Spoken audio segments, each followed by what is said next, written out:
Haleluya, salam sejahtera Bapak Ibu, saudara-saudari keluarga besar GPD El Shaddai Magelang dimanapun hari ini berada. Mari kita bersama-sama bersuka cita menikmati kebaikan Tuhan, kedahsyatan Tuhan melalui kebenaran firman Tuhan.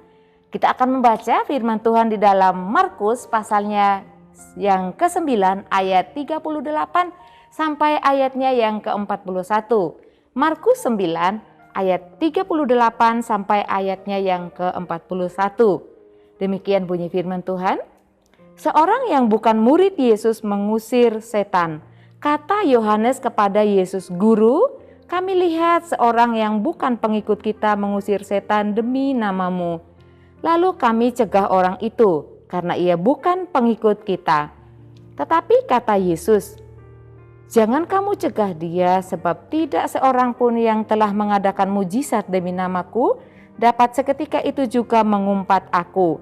Barang siapa tidak melawan kita, ia ada di pihak kita. Aku berkata kepadamu, sesungguhnya barang siapa memberi kamu minum secangkir air oleh karena kamu adalah pengikut Kristus, ia tidak kehilangan upahnya." Puji Tuhan Bapak Ibu, saudara-saudara yang dikasihi oleh Tuhan Yesus. Judul renungan kita pada hari ini adalah perbedaan. Seringkali perbedaan dapat membuat orang menjadikan tolak ukur, bahkan menjadi penyebab terjadinya perpecahan oleh karena adanya perbedaan. Baik itu perbedaan warna kulit, etnis, kedudukan, kelompok, ataupun status sosial seseorang. Kadang-kadang membuat menjadi tolak ukur dalam pekerjaan maupun perbedaan atau perpecahan di antara golongan. Kita melihat di dalam pasal yang kita baca ini dalam pasal 9, murid-murid Tuhan Yesus menyaksikan ada seseorang yang melakukan pelayanan pengusiran setan roh jahat di dalam diri seseorang.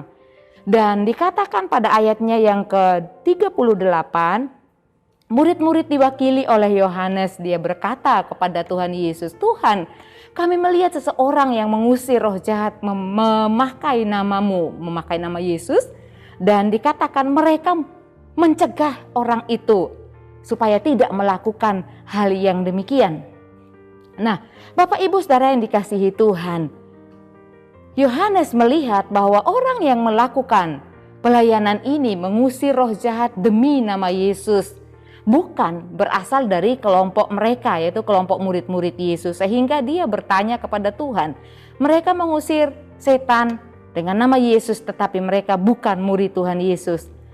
Di sini kita perhatikan, ada kata bukan, pengikut kita. 2 kali Yohanes mengucapkan kata mereka bukan pengikut kita di ayat yang sama, ayat 38. Yohanes menunjukkan sikap egosentrisnya terhadap orang lain. Nah, Bapak Ibu yang kekasih dalam Tuhan Yesus, jawaban Tuhan Yesus, Tuhan berkata, "Jangan engkau melarang mereka, jangan kalian melarang mereka."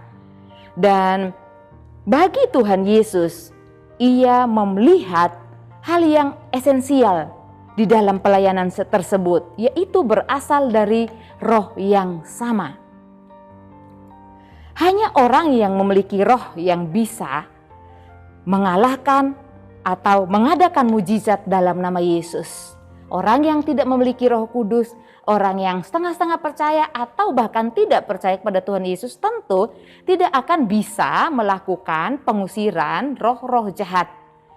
Nah, kita memperhatikan ayat firman Tuhan ini di dalam ayatnya yang ke-39, tetapi kata Yesus, "Jangan kamu cegah dia, sebab tidak seorang pun yang telah mengadakan mujizat demi namaku dapat seketika itu juga mengumpat aku." Jadi Bapak Ibu Saudara, orang yang mengusir setan atau roh jahat, tentu ketika dia adalah pribadi yang sudah percaya kepada Tuhan Yesus dan memiliki roh Allah dalam kehidupannya, dia dapat melakukan hal tersebut. Mengapa Bapak Ibu Saudara?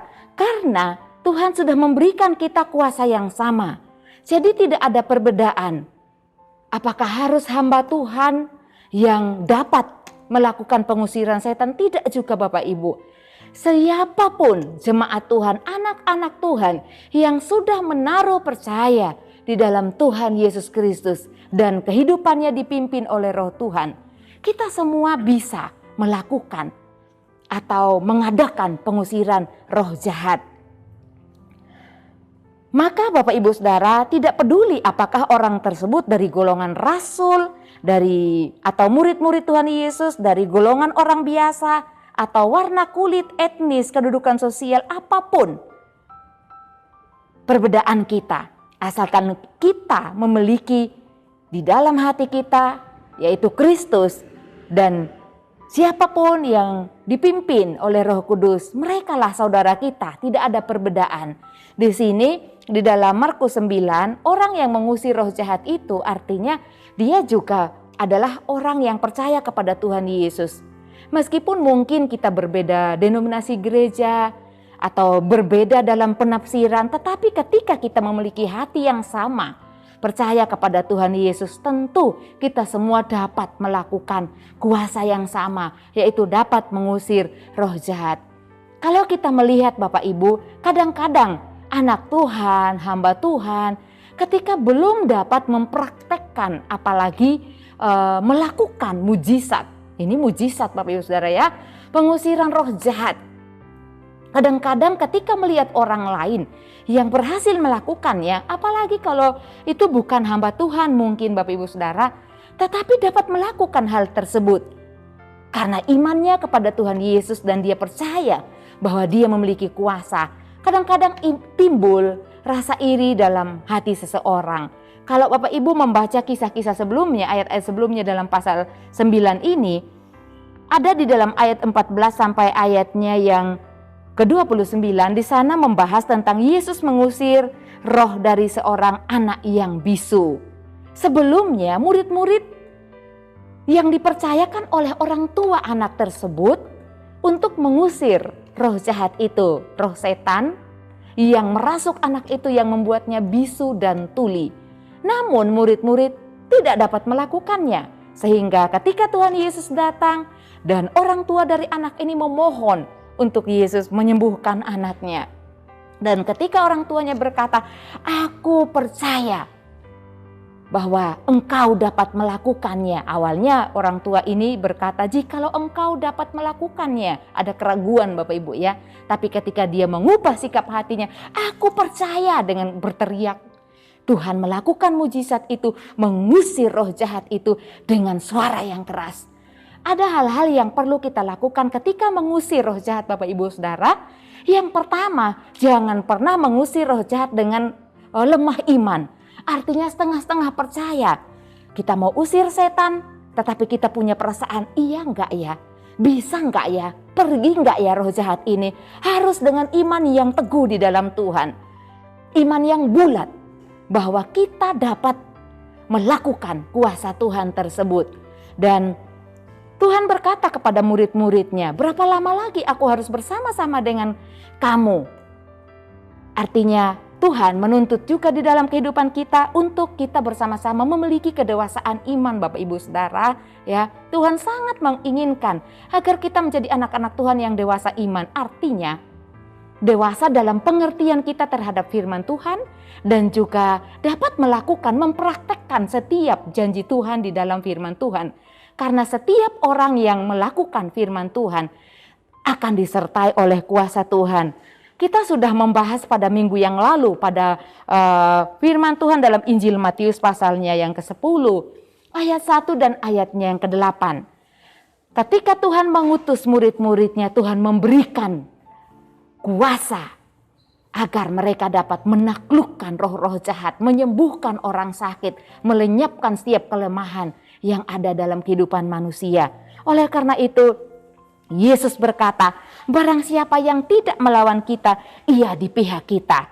Dalam iman Kristen hanya ada dua pilihan Bapak Ibu Saudara, percaya Yesus atau menolak Yesus. Tidak ada pilihan yang ketiga. Percaya Yesus atau menolak Yesus, hanya itu pilihan kita. Kalau kita percaya kepada Tuhan Yesus, percayalah bahwa Tuhan akan menyertai kita dengan kuasanya. Dan yang menolak Yesus, dia bukan saudara seiman kita. Tetapi bukan berarti Bapak Ibu mereka adalah musuh kita, mereka saudara kita ya, tetapi bukan saudara seiman. Sebaliknya kita patut mengasihi orang-orang yang menolak Yesus dan menjadi kesempatan bagi kita untuk melayani mereka karena Yesus mengasihi semua orang di dunia ini dan Ia ingin agar kita semua diselamatkan. Orang yang berbuat baik tidak akan kehilangan upahnya dalam ayatnya yang ke-41 ya. Orang-orang yang memperhatikan pelayan-pelayan Tuhan, segelas air putih saja dikatakan ia tidak kehilangan upahnya. Oleh karena itu mari kita saling memberkati satu dengan yang lainnya karena upah kita dijamin oleh Tuhan. Tuhan Yesus memberkati. Mari kita bersama-sama di dalam doa. Terima kasih Tuhan Yesus, kami sangat percaya kepadamu dan kami mengimani setiap janjimu yang Engkau nyatakan melalui kebenaran firman-Mu. Terima kasih buat kuasa yang Engkau berikan bagi kami dan kami mau praktekkan itu di dalam kehidupan kami sebab Engkau sendiri ada di dalam hidup kami untuk menyatakan perbuatan-perbuatan-Mu yang besar dan ajaib sehingga kemuliaan Tuhan dinyatakan di atas bumi ini, banyak jiwa diselamatkan. Terima kasih Tuhan. Ya Tuhan, tolonglah keluarga besar GPD El Shaddai Magelang untuk saling mengasihi seperti Engkau telah mengasihi keluarga GPD El Shaddai Magelang. Dan kami tidak membeda-bedakan satu yang lain karena perbedaan itu membuat kami untuk lebih saling mengasihi, saling menerima, bergandengan tangan untuk melayani Tuhan. Dalam nama Tuhan Yesus Kristus kami berdoa. Haleluya. Amin.